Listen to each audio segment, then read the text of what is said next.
ಆ ತೀರ್ಥದಲ್ಲಿ ವಿಶೇಷವಾಗಿರ್ತಕ್ಕಂಥ ಫಲ ಏನು ಸಿಗ್ತಕ್ಕಂಥ ಭಾಗ್ಯ ಇರುತ್ತೆ, ಅದು ವಿಶೇಷವಾಗಿರ್ತಕ್ಕಂಥ ಫಲ. ಯಾಕೆ ಅಂದರೆ ರಾಘವೇಂದ್ರ ಸ್ವಾಮಿಗಳಿಗೆ ಭವರೋಗ ವೈದ್ಯರು ಅಂತ ಕರೀತಾರೆ. ಜನ್ಮವೆತ್ತಿ ಮಧ್ವಮತವ ಅನುಸರಿಸಿ ನಡೆಯಿರೋ ಕೃಷ್ಣ ಕೃಷ್ಣ ಕೃಷ್ಣ ಎಂದು. ಶ್ರೀ ರಾಘವೇಂದ್ರಾಯ ನಮಃ. ಶ್ರೀ ಗುರುಭ್ಯೋ ನಮಃ. ಪರಮಗುರುಭ್ಯೋ ನಮಃ. ಶ್ರೀಮದಾನಂದ ತೀರ್ಥ ಭಗವತ್ಪಾದಾಚಾರ್ಯ ಗುರುಭ್ಯೋ ನಮಃ. ಶ್ರೀ ವೇದವ್ಯಾಸಾಯ ನಮಃ. ಲಕ್ಷ್ಮೀ ಹಯಗ್ರೀವಾಯ ನಮಃ. ಲಕ್ಷ್ಮೀ ವೆಂಕಟೇಶಾಯ ನಮಃ. ಓಂ ನಾರಾಯಣಾಯ ವಿದ್ಮಹೇ ವಾಸುದೇವಾಯ ಧೀಮಹಿ ತನ್ನೋ ವಿಷ್ಣು ಪ್ರಚೋದಯಾತ್. ಮಹಾಲಕ್ಷ್ಮೀ ಚ ವಿದ್ಮಹೇ ವಿಷ್ಣುಪತ್ನಿ ಧೀಮಹಿ ತನ್ನೋ ಲಕ್ಷ್ಮೀ ಪ್ರಚೋದಯಾತ್. ಆಂಜನೇಯಾಯ ವಿದ್ಮಹೇ ವಾಯುಪುತ್ರಾಯ ಧೀಮಹಿ ತನ್ನೋ ಹನುಮ ಪ್ರಚೋದಯಾತ್. ತತ್ಪುರುಷಾಯ ವಿದ್ಮಹೇ ವಾಜ್ವಾಲಾಯ ಧೀಮಹಿ ತನ್ನೋ ಚಕ್ರ ಪ್ರಚೋದಯಾತ್. ಶ್ರೀ ಕ್ಷೇತ್ರ ಆಗಿರ್ತಕ್ಕಂಥ ಜ್ವಾಲಾ ಭವರೋಗ ವಿದ್ಯೆ ಲಕ್ಷ್ಮೀ ನರಸಿಂಹದೇವರ ಸನ್ನಿಧಾನ, ನವನರಸಿಂಹದೇವರ ಸನ್ನಿಧಾನ, ಅದರಲ್ಲೂ ವಿಶೇಷವಾಗಿರ್ತಕ್ಕಂಥ ಸಂತಾನ ಗೋಪಾಲಕೃಷ್ಣ ಇರ್ತಕ್ಕಂಥ ಸನ್ನಿಧಾನ, ಮುಖ್ಯ ಪ್ರಾಣದೇವರ ಸನ್ನಿಧಾನ, ಅದರಲ್ಲೂ ವಿಶೇಷವಾಗಿ ರಾಯರ ಮೃತ್ಕಾ ಬೃಂದಾವನದಲ್ಲಿ ವಿದ್ಯುತ್ ತೀರ್ಥರು, ಜಯತೀರ್ಥರು, ರಾಯರು ಮೂರೂ ಮೃತ್ಕೆ ಇರ್ತಕ್ಕಂಥ 48 ಸಾಲಿಗ್ರಾಮ ಇರ್ತಕ್ಕಂಥ ಇಂಥ ಕ್ಷೇತ್ರದಲ್ಲಿ ರಾಘವೇಂದ್ರ ಸ್ವಾಮಿಗಳು ವಿಶೇಷವಾಗಿ ರಾಯರ ಭಕ್ತರಿಗೆ ರಾಯರೇ ಅನುಗ್ರಹವನ್ನು ಮಾಡ್ತಕ್ಕಂಥ ಇಂಥ ಚಾನಲ್ ನೋಡ್ತಕ್ಕಂಥ ರಾಯರ ಅನುಗ್ರಹ ಚಾನಲ್ ನೋಡ್ತಕ್ಕಂಥವ್ರಿಗೆ ಎಲ್ಲರಿಗೂ ರಾಯರ ಅನುಗ್ರಹವನ್ನು ಮಾಡಲಿ ಅಂತೇಳಿ ಭಗವಂತನಲ್ಲಿ ಪ್ರಾರ್ಥನೆ ಮಾಡ್ತಾ,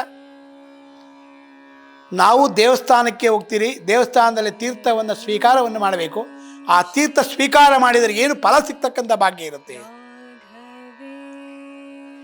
ತೀರ್ಥ ಅಂದರೆ ಏನು, ಆ ತೀರ್ಥದಲ್ಲಿ ವಿಶೇಷವಾಗಿರ್ತಕ್ಕಂಥ ಫಲ ಏನು ಸಿಗ್ತಕ್ಕಂಥ ಭಾಗ್ಯ ಇರುತ್ತೆ.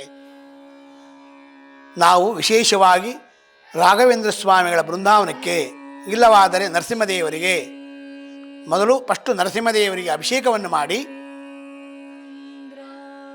ಮುಖ್ಯ ಪ್ರಾಣದೇವರಿಗೆ ಅಭಿಷೇಕವನ್ನು ಮಾಡಿ, ತದನಂತರ ರಾಘವೇಂದ್ರ ಸ್ವಾಮಿಗಳಿಗೆ ಅಭಿಷೇಕವನ್ನು ಮಾಡಿ, ಒಂದು ಸಲ ನೀರನ್ನು ತೆಗೆದು ತೊಳೆದು ಆ ನೀರನ್ನು ತೊಳೆದು ವಿಶೇಷವಾಗಿ ಆ ನೀರನ್ನು ಆಚೆ ಹಾಕ್ತೀವಿ.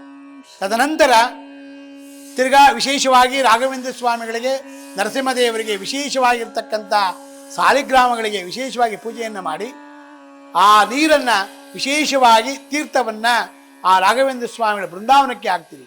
ಆ ಬೃಂದಾವನಕ್ಕೆ ಹಾಕಿರ್ತಕ್ಕಂಥ ತೀರ್ಥ ಅಂದರೆ ಅವರಿಗೆ ಅಭಿಷೇಕವನ್ನು ಮಾಡಿರ್ತಕ್ಕಂಥ, ಯಾರಿಗೆ ನರಸಿಂಹದೇವರಿಗೆ ಅಭಿಷೇಕ ಮಾಡಿರ್ತಕ್ಕಂಥ ಆ ನೀರನ್ನು, ಆ ಜಲವನ್ನು ಮುಖ್ಯ ಪ್ರಾಣದೇವರಿಗೆ ಹಾಕಿ ತದನಂತರ ರಾಘವೇಂದ್ರ ಸ್ವಾಮಿಗಳ ಬೃಂದಾವನಕ್ಕೆ ಹಾಕ್ತಿರೋದನ್ನು. ಅದಕ್ಕೋಸ್ಕರವಾಗಿ ಅದು ವಿಶೇಷವಾಗಿರ್ತಕ್ಕಂಥ ಬಲ. ಯಾಕೆ ಅಂದರೆ ಒಂದು ವಿಶೇಷವಾಗಿ ನಾವು ಒಂದು ಸಾಲಿಗ್ರಾಮವನ್ನು ಇಟ್ಟು ಆ ಸಾಲಿಗ್ರಾಮದ ಒಂದು ತೀರ್ಥವನ್ನು ಮಾಡಿ, ಆ ತೀರ್ಥವನ್ನು ನರಸಿಂಹದೇವರಿಗೆ ಹಾಕಿ ಅದನಂತರ ಮುಖ್ಯ ಪ್ರಾಣದೇವರಿಗೆ ಹಾಕಿ ರಾಯರ ಬೃಂದಾವನಕ್ಕೆ ಹಾಕಿದಾಗ ಅದು ತೀರ್ಥ ಆಗ್ತಕ್ಕಂಥ ಭಾಗ್ಯ ಇರುತ್ತೆ. ಆ ದೇವರಿಗೆ ಅಭಿಷೇಕ ಮಾಡಿರ್ತಕ್ಕಂಥ ನೀರೇ ಅದೇ ಶುದ್ಧೋದಕ ಅಂತ ಕರೀತಾರೆ. ಆ ವಿಶೇಷವಾಗಿ ಸ್ನಾನವನ್ನು ಮಾಡಿ ದೇವರ ಒಂದು ಪೂಜೆಯನ್ನು ಮಾಡಿ, ಸಾಲಿಗ್ರಾಮ ಒಂದು ಪೂಜೆಯನ್ನು ಮಾಡಿ ತೀರ್ಥವನ್ನು ಮಾಡ್ತೀರಿ. ಆ ತೀರ್ಥಕ್ಕೆ ಪಚ್ಚಕರ್ಪೂರ, ಯಾಲಕ್ಕಿ ಈ ಎಲ್ಲ ಸಾಮಗ್ರಿಗಳನ್ನು ಹಾಕಿ ಆ ದೇವರಿಗೆ ಅಭಿಷೇಕವನ್ನು ಮಾಡಿ ಆ ತೀರ್ಥವನ್ನು ಸ್ವೀಕಾರವನ್ನು ಮಾಡಬೇಕು ಅಂತ ಶಾಸ್ತ್ರದಲ್ಲಿ ಹೇಳುತ್ತೆ. ಆದರೆ ಪ್ರತಿಯೊಬ್ಬರೂ ತೀರ್ಥವನ್ನು ತೆಗೆದುಕೊಳ್ಳಬೇಕು. ತೀರ್ಥ ತೆಗೆದುಕೊಂಡರೆ ಏನಾಗುತ್ತೆ, ಏನು ಫಲ ಸಿಗ್ತಕ್ಕಂಥ ಭಾಗ್ಯ ಇರುತ್ತೆ. ಭವರೋಗ ವೈದ್ಯರು, ಭವರೋಗ ವೈದ್ಯ ರಾಘವೇಂದ್ರ ಸ್ವಾಮಿಗಳಿಗೆ ಭವರೋಗ ವೈದ್ಯರು ಅಂತ ಕರೀತಾರೆ. ನಮಗೆ ಆರೋಗ್ಯದಲ್ಲಿ ಸಮಸ್ಯೆ ಇರುತ್ತೆ, ಯಾವ ಯಾವ ಸಮಸ್ಯೆಗಳಿರುತ್ತೆ, ಆರೋಗ್ಯದಲ್ಲಾಗಲಿ ಬೇರೆ ಇನ್ನೊಂದರಾಗಲಿ ಏನೇ ಸಮಸ್ಯೆಗಳಿದ್ರೂ ಆ ತೀರ್ಥದಿಂದ ನಮಗೆ ವಿಶೇಷವಾಗಿರ್ತಕ್ಕಂಥ ಫಲ ದೊರೆಯತಕ್ಕಂಥ ಭಾಗ್ಯ ಇರುತ್ತಂತೆ.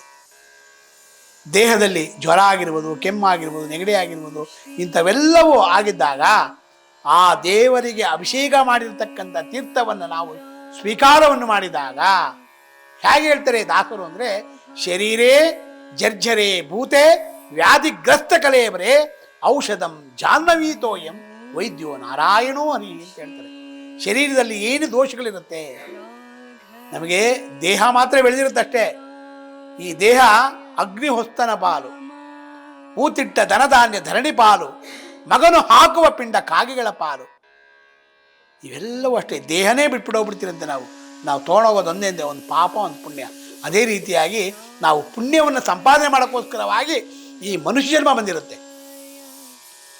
ಜನ್ಮವೆತ್ತಿ ಮಧ್ವಮತವ ಅನುಸರಿಸಿ ನಡೆಯಿರೋ ಕೃಷ್ಣ ಕೃಷ್ಣ ಕೃಷ್ಣ ಎಂದು 3 ಬಾರಿ ನೆನೆಯಿರೋ. ಈ ಕೃಷ್ಣನ ಸ್ಮರಣೆಯನ್ನು ಮಾಡಬೇಕಂತೆ.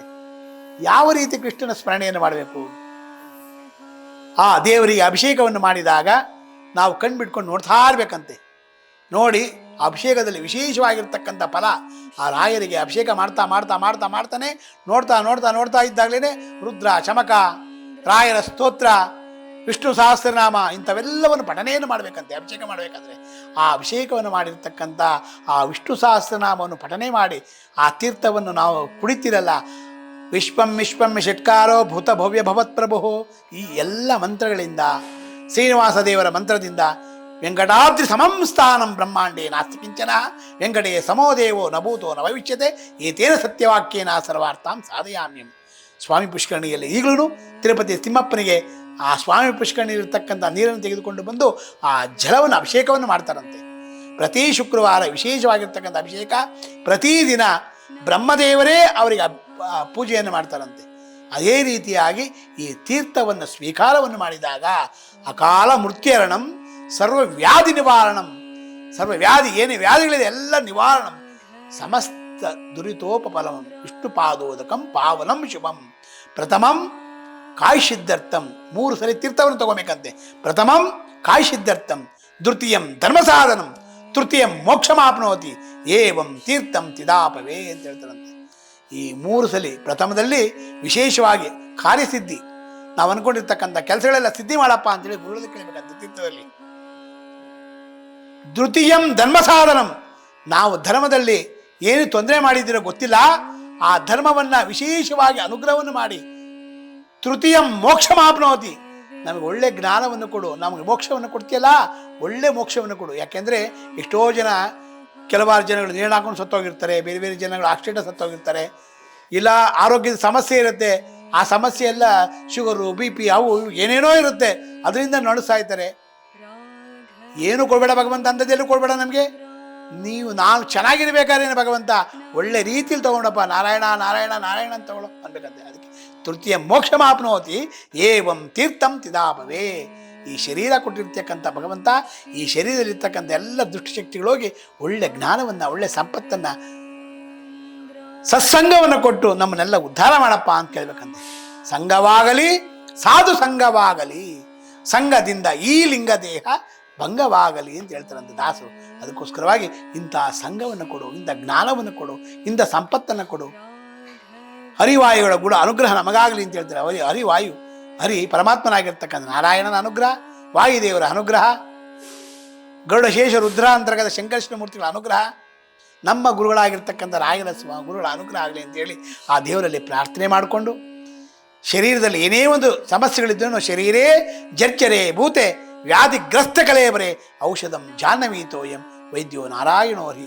ಜಾಹ್ನವಿ ಅಂತಕ್ಕಂಥವಳು ತಾಯಿ ನಮ್ಮ ಕಿವಿಯಲ್ಲಿ ಅರಿತಾ ಇರ್ತಾಳಂತವಳು ತಾಯಿ.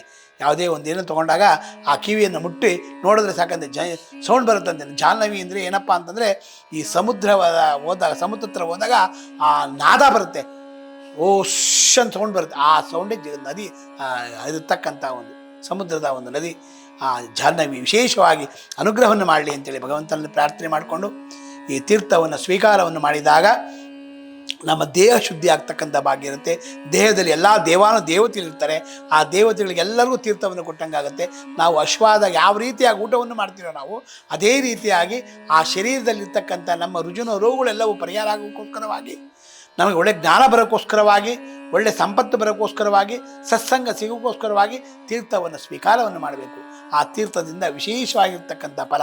ಎಲ್ಲೇ ದೇವಸ್ಥಾನಕ್ಕೆ ಹೋಗಲಿ ಆ ತೀರ್ಥವನ್ನು ಸ್ವೀಕಾರವನ್ನು ಮಾಡಿ ಸಾಲಿಗ್ರಾಮವನ್ನಿಟ್ಟು, ನಿಮ್ಮ ಅಕಸ್ಮಾತ್ ನಿಮ್ಮ ಮನೆಯಲ್ಲೇ ಆದರೂ ಸಾಲಿಗ್ರಾಮಕ್ಕೆ ಪೂಜೆಯನ್ನು ಮಾಡಿ ಆ ತೀರ್ಥವನ್ನು ಸ್ವೀಕಾರವನ್ನು ಮಾಡಿದಾಗ ಆ ತೀರ್ಥದಿಂದ ನಮಗೆ ವಿಶೇಷವಾಗಿರ್ತಕ್ಕಂಥ ಫಲ, ಗುರುಗಳ ಅನುಗ್ರಹ, ದಾಸನಾಗುವುದಕ್ಕೆ ಏಸು ಜನ್ಮದ ಸುಕೃತ. ಇಂಥವೆಲ್ಲ ದಾಸರಾಗಬೇಕಾದ್ರೆ ನಮ್ಗೆ ಏಸು ಜನ್ಮದ ಸುಕೃತ ಇರಬೇಕಂತ. ಇಂಥ ಪೂಜೆ ಮಾಡಬೇಕಾದ್ರೂ ದಾಸರ ದಾಸ್ಯವ ಕಂಡ ಪುರಂದರ ವಿಠಲ ಅಂದಾಗೆ ಇಂತಹ ತೀರ್ಥದ ಸ್ವೀಕಾರವನ್ನು ಮಾಡಿದಾಗ ಭಗವಂತ ವಿಶೇಷವಾಗಿ ಅನುಗ್ರಹವನ್ನು ಮಾಡ್ತಾನೆ. ಗುರುಗಳ ಅನುಗ್ರಹ ಆಗುತ್ತೆ ಅಂತೇಳಿ ಭಗವಂತನಲ್ಲಿ ಪ್ರಾರ್ಥನೆ ಮಾಡ್ತಾ, ನಮೋ ಬ್ರಹ್ಮಣ್ಯ ದೇವಾಯ ಗೋ ಬ್ರಾಹ್ಮಣ ಗಿತಾಯ ಚ ಜಗದ್ವಿತಾಯ ಕೃಷ್ಣಾಯ ಗೋವಿಂದಾಯ ನಮೋ ನಮಃ. ಕೃಷ್ಣಾಯ ವಾಸುದೇವಾಯ ಹರೇ ಪರಮಾತ್ಮನೆ ಪ್ರಣತಶ್ಲೇಷನಾಶಾಯ ಗೋವಿಂದಾಯ ನಮೋ ನಮಃ. ಪೂಜ್ಯಾಯ ರಾಘವೇಂದ್ರಾಯ ಸತ್ಯ ಧರ್ಮರತಾಯ ಚ ಭಜತಾಂ ಕಲ್ಪವೃಕ್ಷಾಯ ನಮತಾಂ ಕಾಮಧೇನವೇ. ನಾನು ಮಾತಾಡಿರ್ತಕ್ಕಂಥ ಏನೇ ಒಂದು ಇದರಲ್ಲಿ ವಿಶೇಷ ಅಂಶನಾಗುವ ಪಕ್ಷಿಯಾಗಿರ್ತಕ್ಕಂಥ ಹೇಗೆ ಹಾಲನ್ನು ತೊಗೊಂಡು ನೀರನ್ನು ಬಿಡುತ್ತೋ ಅದೇ ರೀತಿಯಾಗಿ ನಮ್ಮಲ್ಲಿರ್ತಕ್ಕಂಥ ಒಳ್ಳೆಯ ಗುಣಗಳನ್ನು ತೊಗೊಂಡು ಕೆಟ್ಟ ಗುಣಗಳನ್ನು ಬಿಟ್ಟು ನಮ್ಮನ್ನು ಉದ್ಧಾರ ಮಾಡಿ ಅಂತೇಳಿ ಭಗವಂತನಲ್ಲಿ ಪ್ರಾರ್ಥನೆ ಮಾಡ್ತಾ, ಸರ್ವಂ ಶ್ರೀಕೃಷ್ಣ ಅರ್ಪಣಮಸ್ತು. ಮಧ್ವಾಂತರ್ಗತ ಭಾರತೀಶ ಅರ್ಪಣಮಸ್ತು. ಪುಟ್ಟರಾಯರೇ, ಏನ್ ಮಾಡ್ತಿದ್ದೀರಾ?